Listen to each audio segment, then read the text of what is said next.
Assalamualaikum warahmatullahi wabarakatuh. Alhamdulillahirrahmanirrahim. Kita masih diberikan kesehatan dan kesempatan untuk beraktivitas seperti yang kita laksanakan pada hari ini. Shalawat serta salam kita aturkan kepada junjungan kita baginda Nabi besar Muhammad SAW dan para sahabatnya.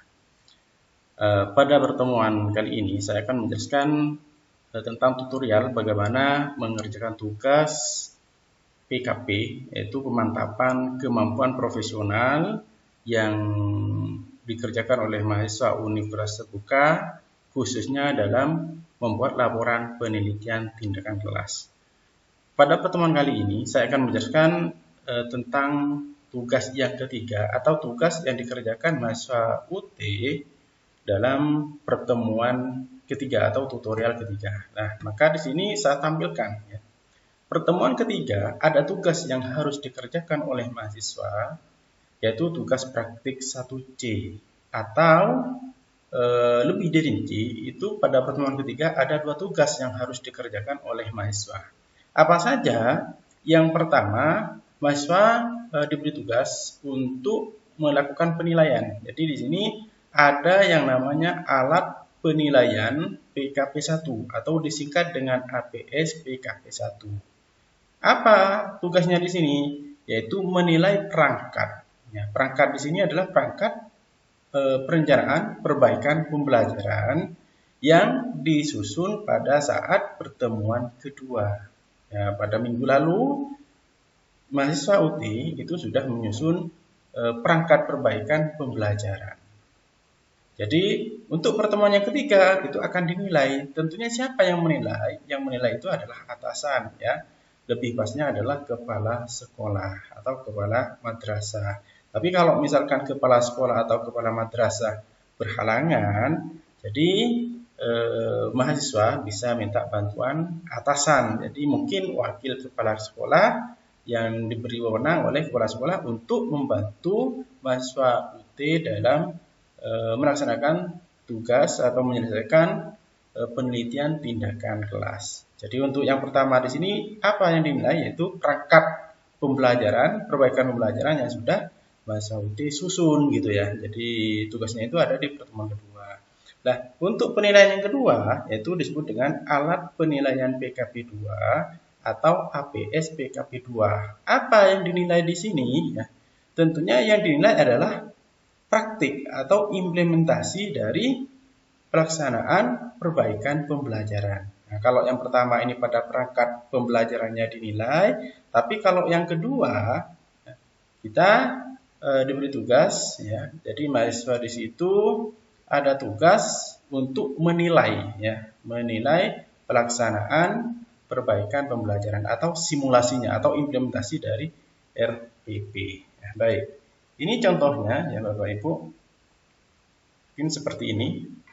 Di tugas 1C saya kumpulkan jadi satu. Kalau sebenarnya ya ada dua tugas. Yang pertama itu isinya seperti ini. Ya, tugas yang pertama di lembaran 5, alat penilaian simulasi PKP. Jadi ditulis ya, nama mahasiswa, NIM, tempat mengajar, kelas berapa, mata pelajaran atau tema apa, waktunya, hari, tanggal, UP, BJJ, UT, misalkan Surabaya, ya, misalkan Malang, misalkan Jember, silakan diisi. Nah, terus di sini yang saya sampaikan tadi ada dua penilaian. A, ini APS PKP1 yang dinilai adalah perangkat pembelajarannya. Ini ya, Bapak Ibu ya. Jadi yang dinilai RPP ya. RPP dari mana yang dinilai? Dasarnya itu tugas 1B ini Bapak Ibu ya. Nah, ini kan tugas 1B, Bapak Ibu kan sudah mengerjakan ini di pertemuan kedua. Pertemuan kedua mengerjakan tugas ini dasarnya dari tugas pertama, pertemuan pertama yaitu disebut dengan tugas praktik 1A. Nah, contohnya ini Bapak Ibu ya. Yang Bapak Ibu kerjakan di pertemuan kedua ada tujuan perbaikan, penilaian ini kan. Contoh yang sudah dikerjakan misalkan ini, saya ambilkan contohnya. Tujuan perbaikan, tujuan untuk siswa apa saja, tujuan perbaikan untuk siswa, acara perbaikan untuk siswa seperti apa, untuk guru, tujuan untuk guru perbaikannya gimana ya, contohnya apa di sini bisa Bapak Ibu cek ya, cara perbaikannya untuk guru dan sebagainya. Nah ini ya Bapak Ibu ya, saya ingatkan kembali salah satu contoh 1B-nya, maka di 1C ya ada penilaian. Jadi penilaian tadi ya Bapak Ibu yang dinilai ini ya Bapak Ibu ya. Tujuan perbaikan. Kalau yang lainnya silakan Bapak Ibu sesuaikan dengan yang ada di lembaga masing-masing ya, mata pelajaran apa, kelas, pertemuan, alokasi waktu, ya standar kompetensi atau kompetensi inti dan sebagainya. Yang lebih fokus nanti pada penilaian, tujuan perbaikan dan penilaian. Ya, ini sudah kami jelaskan di pertemuan kedua. Nah, ini ya Bapak Ibu ya. Jadi RPP-nya dinilai oleh atasan, terutama adalah kepala sekolah, karena nanti di sini ada tanda tangan kepala sekolah, NIP dan nomor HP. Tentunya juga ada stempel ya Bapak Ibu ya di sini.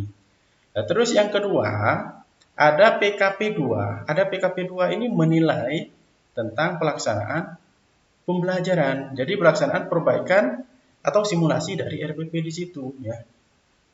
Ini ya Pak Ibu ya. Jadi tugas mahasiswa seharusnya kalau misalkan kepala sekolah tidak bisa langsung mendampingi atau pada pelaksanaan pembelajaran, silakan Bapak Ibu ya mahasiswa di situ bisa membuat video ya, video pelaksanaan pembelajarannya, baru nanti kita cek videonya mana ruang. Nah, jadi kita akan menilai rentang nilainya 1, 2, 3, 4, 5 Bapak Ibu. Nah, 1, 2, 3, 4, 5 ini sama dengan penilaian RPP Bapak Ibu ya. Jadi kalau 1 itu sangat kurang ya Bapak Ibu ya, 1 sangat kurang. Kalau 2 itu cukup ya Bapak Ibu. Kalau 3 ini sedang ya, artinya di sini netral ya Bapak Ibu ya. Atau bisa dikatakan kalau yang pertama sangat kurang, kalau 2 itu kurang, kalau 3 itu cukup, sangat cukup, mungkin yang 5 ini istimewa ya. Atau seperti ini ya Bapak Ibu ya. Artinya yang 5 ini nilainya paling tinggi. Ya, mungkin sangat baik, 5 ini sangat baik, yang 4 ini baik, yang 3 ini netral ya Bapak Ibu, bisa dikatakan baik, bisa dikatakan tidak. Yang 2 ini kurang, kalau yang 1 ini sangat kurang. Untuk penilaian RPP dan penilaian waktu simulasi juga sama. Ini contohnya ya Bapak Ibu ya. Ini tugas yang pertama, seharusnya seperti ini. Tugas yang kedua Bapak Ibu, nah tentunya Bapak Ibu harus mengerjakan lembar refleksi. Nah, ini ada 4 soal Bapak Ibu ya. Harus dijawab. Lembar refleksi simulasi perbaikan pembelajaran pada PKP. Mahasiswa menuliskan uraian di setiap subjudul berdasarkan hasil diskusi bersama pendamping simulasi. Bapak Ibu mahasiswa itu harus ada pendampingnya. Siapa pendampingnya? Yaitu kepala sekolah. Tapi kalau misalkan kepala sekolah mengizinkan anak buahnya, misalkan mengizinkan wakil kepala sekolah untuk mendampingi mahasiswa, mendampingi Pak Ibu sebagai mahasiswa di situ untuk melaksanakan tugas PTK ya, maka silakan Bapak Ibu mahasiswa ini konsultasi dengan pendamping, yaitu mungkin dengan wakil kepala sekolah gitu ya, atau wali kelas. Tapi kalau bisa silakan konsultasi dengan kepala sekolah Bapak Ibu, kayak gitu ya. Jadi di sini ada 4 pertanyaan. 1, jelaskan kelemahan saat simulasi. Ya, Bapak Ibu kan ngecek di video, kira-kira kelemahan itu seperti apa. Terus kelebihannya nomor 2 jelaskan juga. Terus yang ketiga jelaskan hal unik yang tidak biasa pada saat simulasi. Hal-hal yang unik Bapak Ibu dicatat. Terus yang keempat ini rencana pelaksanaan. Jadi Bapak Ibu jelaskan upaya perbaikan pembelajaran yang dapat atau akan dilakukan untuk meningkatkan pelaksanaan pembelajaran pada siklus berikutnya Bapak Ibu. Jadi siklus kedua. Baik, contoh konkretnya seperti ini Bapak Ibu ya. Jadi saya sudah siapkan file di sini ya. Data ini sesuai dengan yang ada di 1B ya, tugas pertemuan kedua Bapak Ibu, contohnya seperti ini. Terus untuk tugas 1C ya, tugas 1C sudah saya gabung antara alat penilaian di sini dengan lembar refleksi, sudah saya jadikan satu file. Nah, ini contohnya Bapak Ibu ya. Alat penilaian ini kan sama dengan ini Bapak Ibu. Alat penilaian ini ya.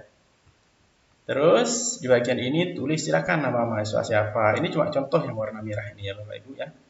Terus penilaian contohnya, misalkan melakukan penilaian, kepala sekolah melakukan penilaian terhadap RPP atau rencana pelaksanaan perbaikan punya Bapak Ibu sebagai mahasiswa yang mau melaksanakan penelitian tindakan kelas. Silakan, ini salah satu contoh, misalkan 4 dapat 5, dapat 4, dapat 5, dapat 4, dapat 4, di total ternyata jumlahnya 26.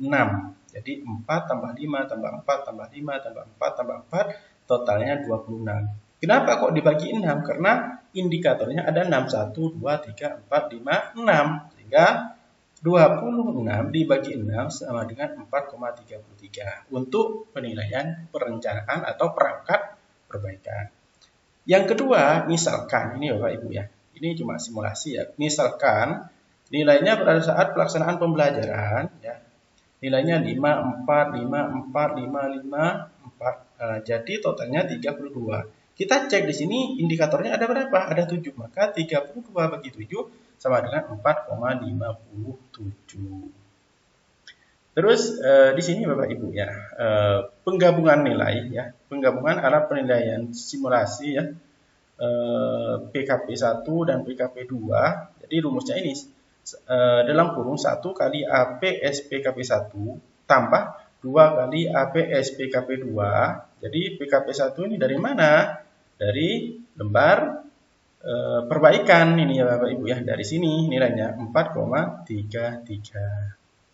Ini ya, 4,33 ditambah 2 kali, nah ini dari sini ya, 4 ya, APS PKP 2 berarti 4,57 dalam kurung dibagi 3 dikali 100 dibagi 5. Jadi dalam kurung 13,43 dibagi 3 dikali 100 bagi 5, akhirnya mendapatkan nilai 89,9. Nah, ini untuk simulasi atau pelaksanaan siklus 1 ya Bapak Ibu ya.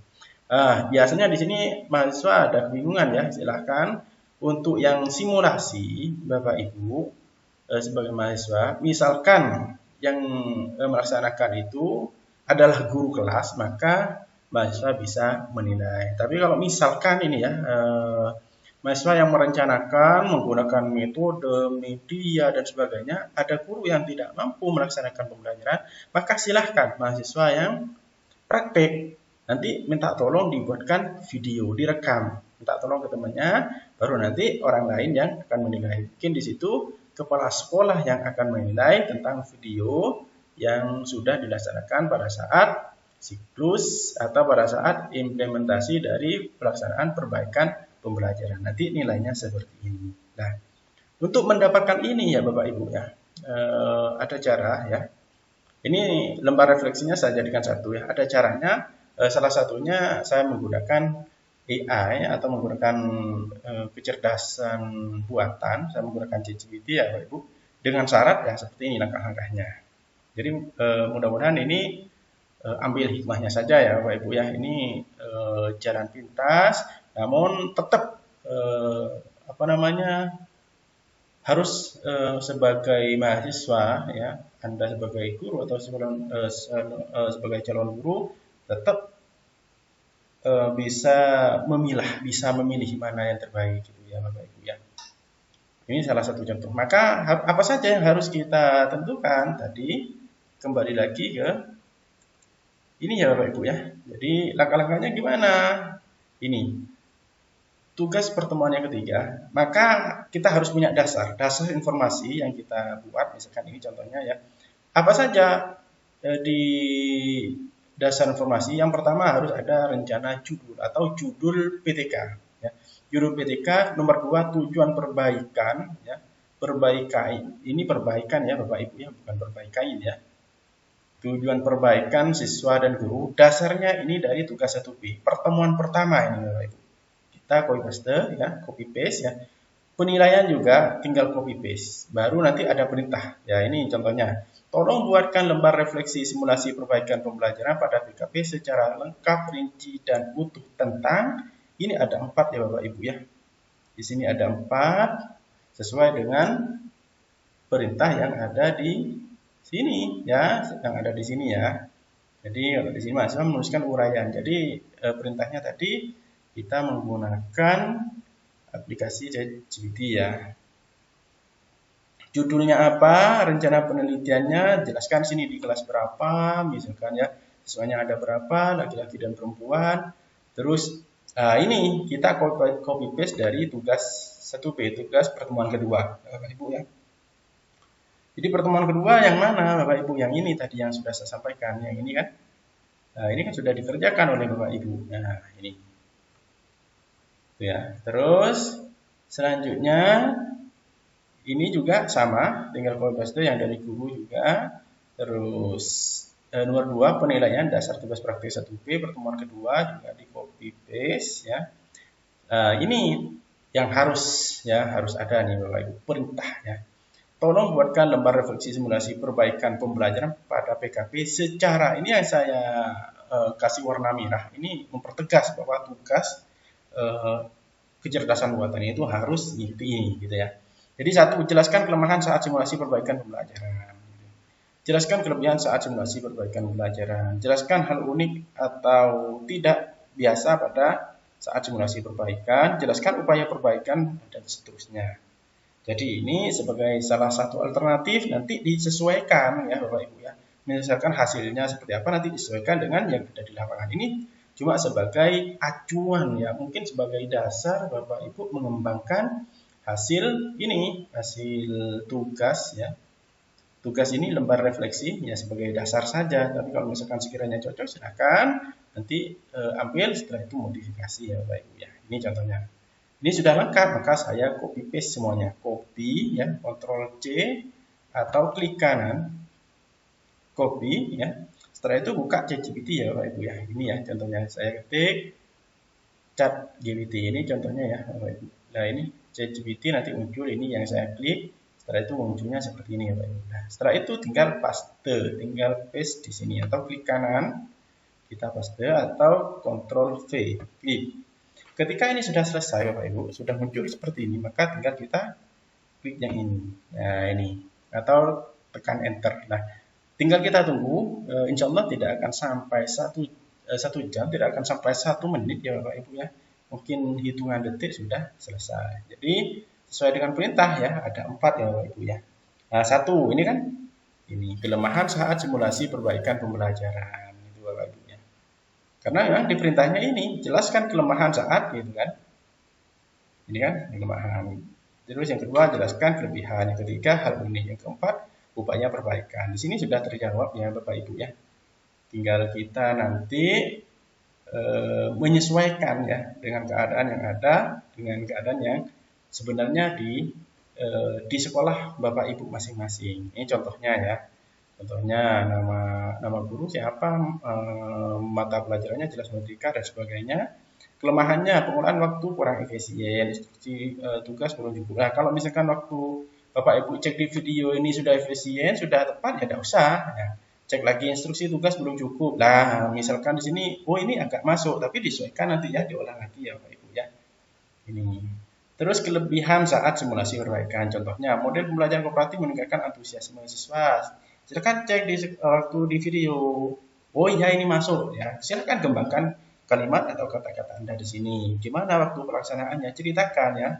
Intinya di sini bahwa model pembelajaran kooperatif meningkatkan antusiasme siswa. Terus yang ketiga, hal unik atau tidak biasa saat simulasi perbaikan pembelajaran. Apa misalkan siswa yang biasanya pasif menjadi aktif, atau interaksi antar siswa terjadi secara alami. Ya silahkan, kalau misalkan ini cocok silahkan Bapak Ibu kembang sendiri ya. Tapi kalau misalkan di sini tidak ada yang cocok, silahkan sesuaikan dengan yang ada di lapangan. Ya. Ini cuma sebagai alat bantu gitu ya Bapak Ibu ya, bukan hasil dari sini kita copy paste semuanya gitu ya. Tapi kita bantu. Termasuk upaya perbaikan pembelajaran untuk siklus 2. Karena tadi pertanyaannya kan ada 3 ya Bapak Ibu. Ada 4 ya Bapak Ibu ya. Ini kan. Nah, ini.